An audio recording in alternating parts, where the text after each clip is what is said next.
श्री कृष्ण गोविंद हरे मुरारी, हे नाथ नारायण वासुदेवा। श्री कृष्ण गोविंद हरे मुरारी, हे नाथ नारायण वासुदेवा। हरे कृष्णा हरे कृष्णा हरे कृष्णा कृष्णा कृष्णा। आप सबको गोवर्धन पूजा की हार्दिक हार्दिक हार्दिक शुभकामनाएं।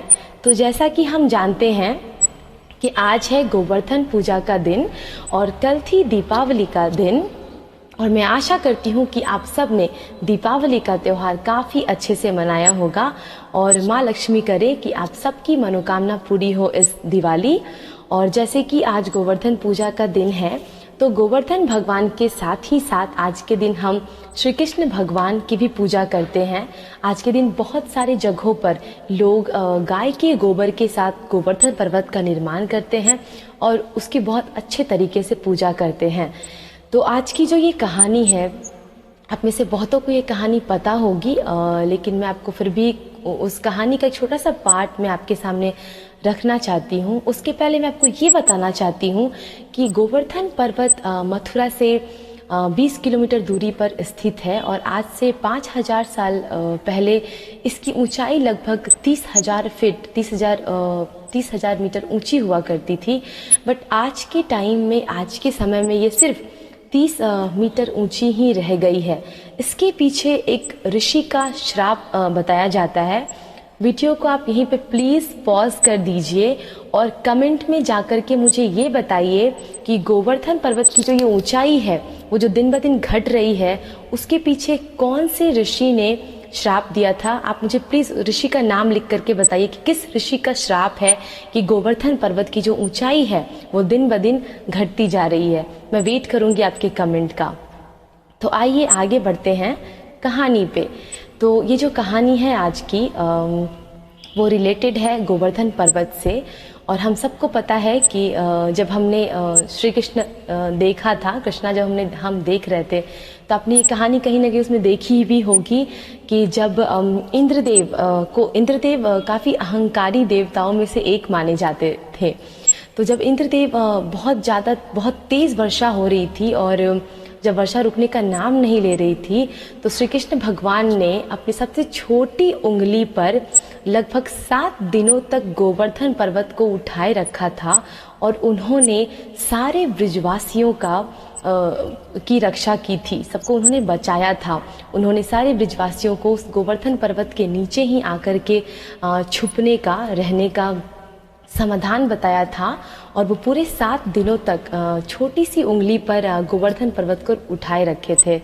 और 7वें दिन इंद्र भगवान को ऐसा लगा कि हाँ, उनसे गलती हो गई है और उन्होंने उनके घमंड को तोड़ दिया है।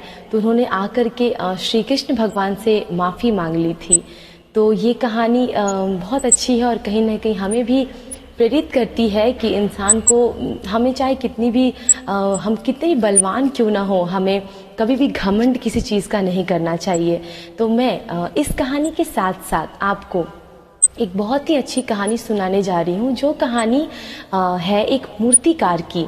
एक समय की बात है कि एक गांव में एक मूर्तिकार हुआ करता था और वो मूर्तियाँ इतनी सुंदर बनाता था कि मूर्ति को देखने के बाद लोगों को ये लगता था कि हम मूर्ति नहीं, साक्षात किसी मनुष्य का दर्शन कर रहे हैं। लगता था कि उन सारी मूर्तियों में जान है। ऐसा देखने से लगता था कि वो मूर्तियाँ अब बोल पड़ेंगी, अब वो हंसने वाली हैं, वो बोलने वाली हैं।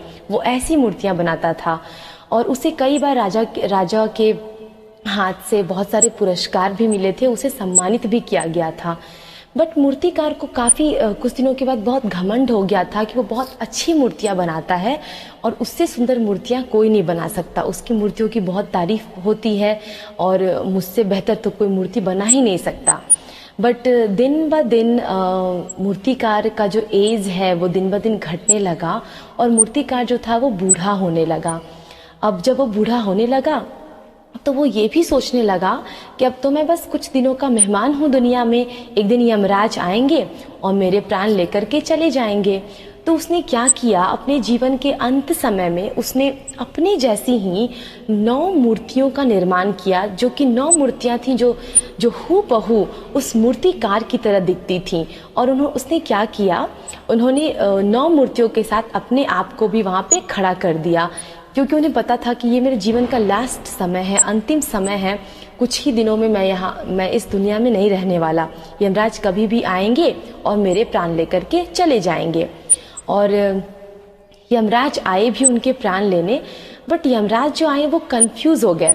अब उन्हें वो 9 मूर्तियां और वो मूर्तिकार सब एक जैसे दिख रहे थे।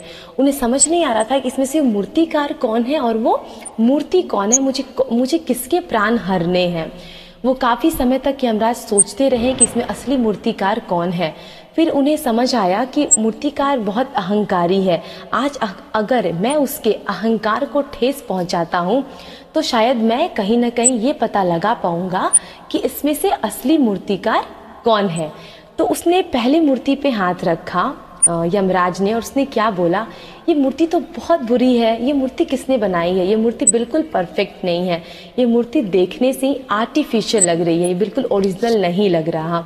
ऐसा सुनते ही मूर्तिकार को ऐसा लगा कि मैंने पूरे जीवन में इतनी सारी मूर्तियां बनाई, किसी ने मेरी मूर्ति को ये नहीं बोला कि मेरी मूर्ति परफेक्ट नहीं है। ये कैसे बोल सकता है कि मेरी मूर्ति परफेक्ट नहीं है। इतना सुनते ही वो मूर्तिकार वहाँ से बोल उठा कि आपको कैसे पता कि ये मूर्ति परफेक्ट नहीं है, आप मुझे बताओ। और इस तरह से यमराज को पता चल गया कि ये जो मूर्तिकार है असली मूर्तिकार कौन है, और उसने उसके प्राण हर लिए। तो ये कहानी भी हमें कहीं ना कहीं ये प्रेरित करती है कि हमें घमंड नहीं करना चाहिए, हमें सबका सम्मान करना चाहिए लाइफ में। हम जिसमें हैं और जैसे भी हैं हमें खुश रहना चाहिए। आई होप कि आपको ये भी कहानी बहुत अच्छी लगी होगी। मिलते हैं एक नए वीडियो में, तब तक के लिए अपना ख्याल रखें, खुश रहे, स्वस्थ रहे। धन्यवाद।